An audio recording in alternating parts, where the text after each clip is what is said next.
హల్లెలూయా. దేవునికి స్తోత్రం. రండి రండి రండి రండి. యేసయ్య మాటలు విందాం రండి, ఆధ్యాత్మికంగా బలపడదాము అంటూ అనుదినము 7 గంటలకి దేవుని ఇచ్చిన సందేశాలతో మీ ఎదురుకు వస్తున్నాను.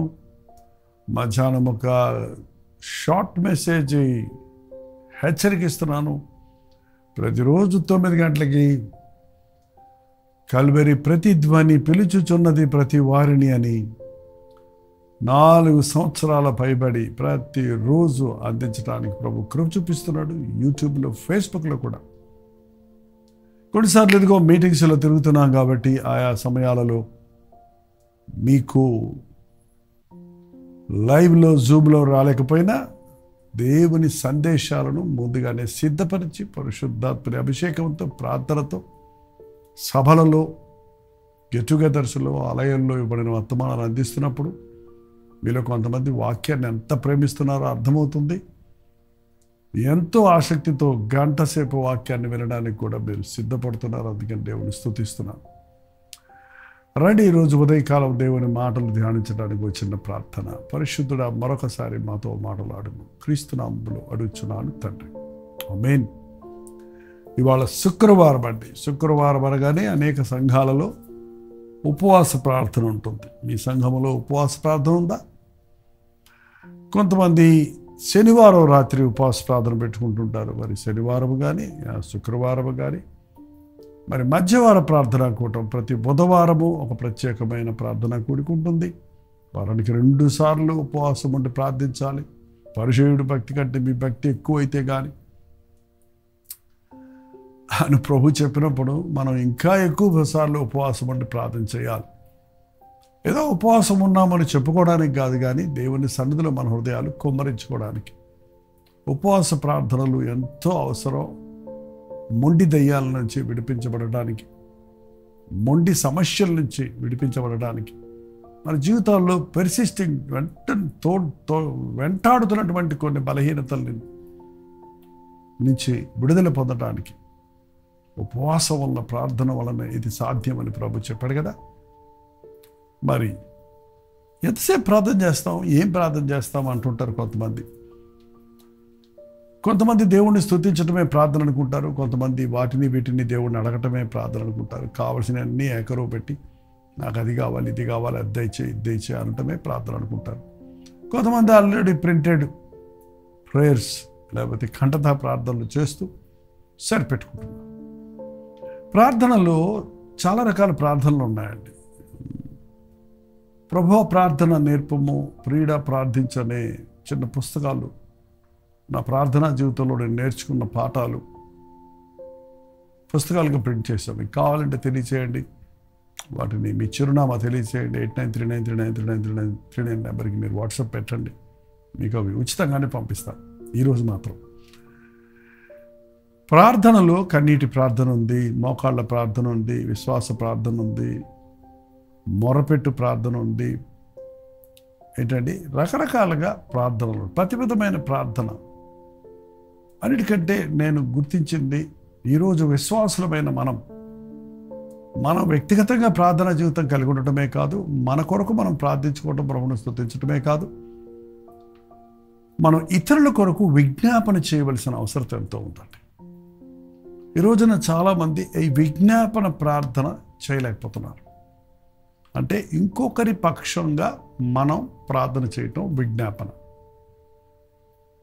వాళ్ళు ప్రార్థన చేసుకునే పరిస్థితుల్లో లేరు కనుక వారిని మనం ఎత్తి పట్టుకొని వారి పేరు పెట్టి వారే మనమన్నట్టు, మనమే వారన్నట్టు వారి కష్టాన్ని, వారి దోషాన్ని మనం ఒప్పుకుంటూ వారి కొరకు దేవుని సన్నిధిలో విజ్ఞాపన చేయటం అనేది చాలా ప్రాముఖ్యమండి.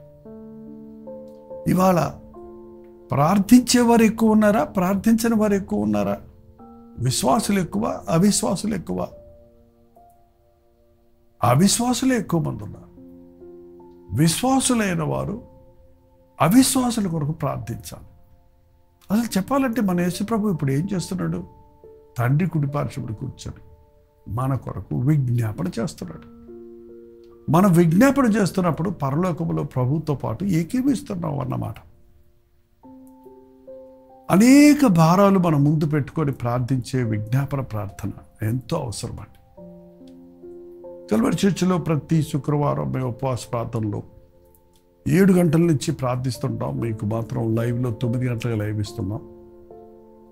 అనేకమైన ప్రార్థన అవసరతలు మాకు టెలిఫోన్ చేసి చెప్పేవాళ్ళు, వాట్సాప్లు పంపేవారు. వ్యాధులతో, బాధలతో, కుటుంబ సమస్యలతో, ఆర్థిక ఇబ్బందులతో, చీకటి శక్తుల ప్రభావంతో నలిగిపోతున్న వారి పేర్లన్నీ రాసి విశ్వాసులు అందరూ కలిసి ప్రార్థిస్తున్నప్పుడు దేవుడు వాటికి జవాబులు ఇవ్వడం చూసి ప్రభువుని స్తుతిస్తున్నాం.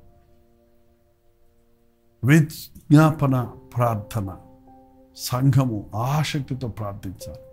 సంఘం దేశం కోసం ప్రార్థించాలి, అధికారుల కోసం ప్రార్థించాలి. ఇదిగో మన దేశంలో ఎలక్షన్స్ జరుగుతూనే ఉన్నాయి.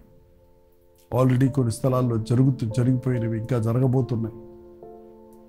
దేశములో దేవుడు తన కార్యాన్ని జరిగించినట్లు విజ్ఞాపన చేయవలసి ఉంది. దేవుడు తను ఎన్నుకున్న వారిని, దేవుడు కోరుకున్న వారిని ఏర్పరచినట్లు మన దేశం కోసం మనం విజ్ఞాపన చేయవలసి ఉంది. ప్రపంచంలో అనేక స్థలాల్లో నాశనమైపోతున్నారు. ఎంతోమంది యుద్ధాలకు చెలరేగిపోతున్నారు. యుద్ధాలు ఆగేటట్లు లేవు, పెరిగిపోయేటట్టున్నాయి. మొదటి వరల్డ్ వార్లో ఎంతోమంది చనిపోయారు. రెండో వరల్డ్ వార్లో ఎంతోమంది గాయాలు చెందారు, చనిపోయారు. మూడో ప్రపంచ యుద్ధం వస్తే అన్నారు ఒకరు, ఇంకేం ఉండదు. మూడో ప్రపంచ యుద్ధం రోజు ఎవరు గెలిచారు, ఎవరు ఓడిపోయేది కాదు, బూడిదే మిగులుతుంది. అగ్ని కొరకు ఈ భూగండం, భూలోకం సిద్ధపరచబడిందన్న ప్రవచనం నెరవేరబోతుంది. అది ఈ లోకానికి అంతమవుతుంది. ఇంకా కొంతకాలం కనికరించయ్యా. ఇంకా నీ వాక్యం వినని వారు ఎందరో ఉన్నారయ్యా. ఇంకా నిన్ను ఎరగని వారు ఎందరో ఉన్నారయ్యా. నీ సువార్త ప్రకటనకు ఉన్న ఆటంకాలు తొలగించయ్యా. నాశనమైపోతున్న వారిని తప్పించేయాలని మనం విజ్ఞాపన చేయాలి. బైబిల్లో అబ్రహాముని గురించి మనం ఎరుగుదాం. విశ్వాసమునకు పితరుడు. అబ్రహాము యొక్క బంధువు లోతు. అబ్రహాముతో ఉన్నంతసేపు బాగున్నాడు. అబ్రహామును విడిచిపెట్టిన తర్వాత ఆ లోతు సొదొమ గొమొర్రాలోకి వెళ్ళినప్పుడు అక్కడున్న పరిస్థితులు చూస్తే భయంకరంగా ఉన్నాయండి. పురుషులతో పురుషులు, స్త్రీలతో స్త్రీలు అవాంఛనీయమైనవి చేయటం, తినటం, తాగటం, కొనటం, అమ్మటం, పెళ్లి చేసుకోవటం. లోక సంబంధమైన కార్యాల్లో మనుషులు నిండిపోయి పాడైపోతుంటే ఆ నీతిమంతుని హృదయం బాధపడుతుంది. కానీ అక్కడి నుంచి రాలేదు యువతలకి. అక్కడ పెరుగుతున్న వారి కుమార్తెలు ఆ యొక్క పద్ధతుల్లో పెరిగినట్టుగా కనపడుతున్నారు. ఆ భార్య ఒక అన్యురాలు కదా, ఐగుప్తు నుంచి వచ్చిన స్త్రీ ఆ లోతు భార్య. ఆమె వల్లనే ఆ బిడ్డలు కూడా అవిశ్వాసాలు కూడా చూస్తుంది. ఆ కుటుంబం నాశనం అయిపోతుందని గమనించి దేవుని కోపం రగులుకుంది, దేవుని కోపాగ్ని వారి మీదకి రాబోతుంది అని అబ్రహాముకు తెలిసినప్పుడు, ఎలా తెలిసిందంటారా? నేను చేయబోయే కార్యాన్ని అబ్రహాముకు నేను దాచదనా? దేవునితో మాట్లాడుకునే వారికండి దేవుని మర్మాలు తెలుస్తాయి, దేవుని సత్యాలు తెలుస్తాయి, దేవుని మనస్సు ఎరుగుతారు, దేవుని ఉద్దేశాలు ఎరుగుతారు. కానీ ప్రార్థన అంటే మనం కేవలం మన సంగతులు చెప్పుకోవడానికే కాదండి. చూడండి, మనం ఒక తల్లి మాట్లాడుతున్నప్పుడు ఆ తల్లి మనసులో ఉన్న ఆవేదన అంతా తన బిడ్డలందరి పట్ల ఉన్న ఆవేదన అంతా చెప్పుకుంటుంది. నేను యవ్వన కాలంలో రక్షించబడి బైబిల్ కాలేజీకి వచ్చేసిన తర్వాత మా అమ్మగారు ప్రార్థన వల్ల, విశ్వాసం వల్ల కుటుంబం అంతా రక్షణ నడిపించుకున్నారు. కొన్నిసార్లు అమ్మ ఫోన్ చేసి ఏం మాట్లాడేది, నాకు అవి కావాలి ఇవి కావాలంటే కాదు. తమ్ముళ్ళ కోసం ప్రార్థన చేయి, చెల్లెళ్ళ కోసం ప్రార్థన చేయి, పెద్ద తమ్ముడి కోసం ప్రార్థన చేయి, చిన్న చెల్లి కోసం ప్రార్థన చేయి, వారి విద్యల కోసం ప్రార్థన చేయి, వారి రక్షణ కోసం ప్రార్థన చేయి, అన్నీ చెబుతూ ఉండేది.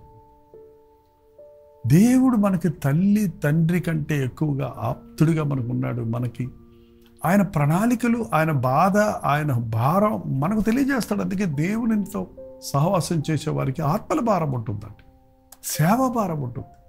క్రీస్తు ప్రేమ మనల్ని బలవంతం చేస్తుంది.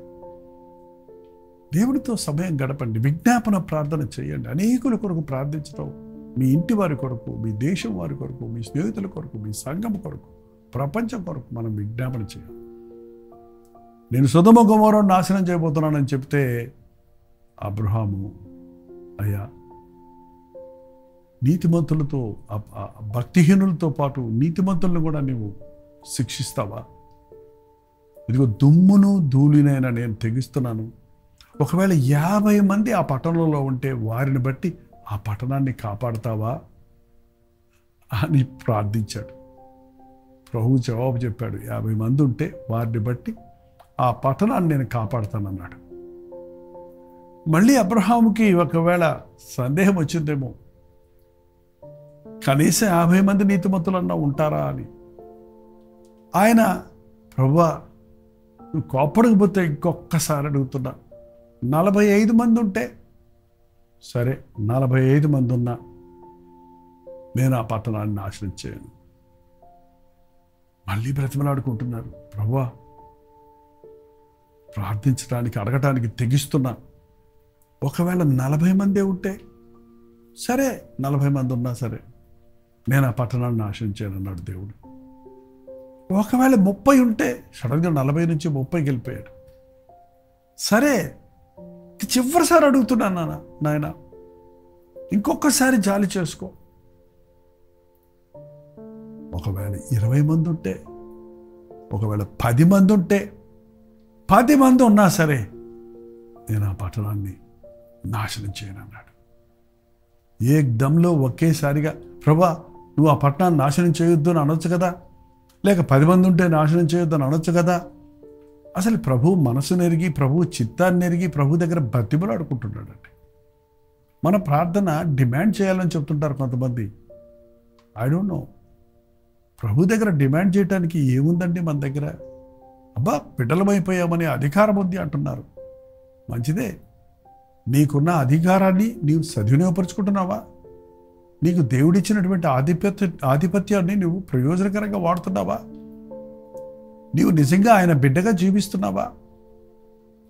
నిజంగా ఆయన ప్రేమను మనం గుర్తించినప్పుడు తగ్గించుకొని చేసే ప్రార్థన మనకు ఉంటుందండి. అబ్రహాము తన కోసం చేసుకోవటం లేదు, తన బంధువు కోసం చేస్తున్నాడు, ఆ పట్టణం కోసం చేస్తున్నాడు. ఈరోజు అటువంటి ప్రార్థన మనకి ఎంతో అవసరం. 10 మంది ఉన్నా కూడా నేను ఆ పట్టణాన్ని నాశనం చేయను. ఆలోచించేయండి, ఈ రోజున మన కుటుంబాల్లో ఎంతమంది రక్షించబడ్డారు, ఎంతమంది రక్షణ లేని వారు ఉన్నారు? మన సంఘాల్లో ఎంతమంది నిజ విశ్వాసులు ఉన్నారు, ఎంతమంది ఆచార క్రైస్తవులు ఉన్నారు? మన దేశం లాంటి దేశంలో ఎంతమంది ప్రార్థనా పరులు ఉన్నారు? ఎన్ని సంఘాలు ఉన్నాయి, ఎంతమంది పాస్టర్లు ఉన్నారు? కానీ ఇందులో ఎంతమంది దేవునికి ఇష్టలుగా ఉన్నారు? ప్రపంచవ్యాప్తంగా క్రైస్తవుల జనాభా ఎక్కువ అని చెప్తున్నారు, కానీ వీరిలో ఎంతమంది నిజ క్రైస్తవులుగా ఉన్నారు, దేవునికి ఇష్టలుగా ఉన్నారు? ఈ లోకం కొరకు మనం విజ్ఞాపన చేయవలసి ఉంది. క్రైస్తవ కుటుంబంలో పుట్టినంత మాత్రాన చాలదండి. యేసు ప్రభువును యూదులు తన స్వజాతి వారే తృణీకరించారు. ప్రవచనాలు ఎరిగిన వారే ఆయన్ని రక్షకుడిగా గుర్తించలేదు.